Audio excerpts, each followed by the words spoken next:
পৃথিবীর সবচেয়ে বড় মিথ্যা কি জানো? আমাদের বলা হয় টাকা উপার্জন করো আর ঋণ শোধ করো, কিন্তু পুরো পৃথিবীতেই এমন ঋণের মধ্যে ডুবে আছে যা একসাথে কখনোই শোধ করা সম্ভব না। কারণটা কেন জানো? কারণ যখন ব্যাংক লোন দেয় তখন শুধু মূল টাকা তৈরি হয়, কিন্তু ফেরত দিতে হয় মূল টাকা প্লাস সুদ। তাহলে অতিরিক্ত টাকাটা আসবে কোথা থেকে? অতিরিক্ত টাকাটা আসবে নতুন লোন থেকে।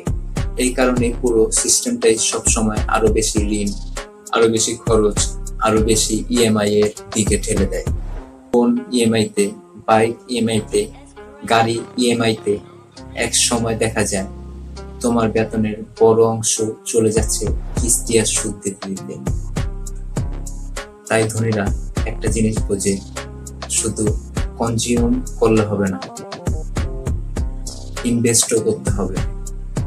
কারণ যে টাকা কিভাবে কাজ করে সেটা বুঝে যায়, সে আর সহজেই এই সিস্টেমের ফাঁদে পড়ে না। ফাইন্যান্স ও বিজনেস নিয়ে এমন আরো ভিডিও পেতে এই পেজটা ফলো করো। ধন্যবাদ।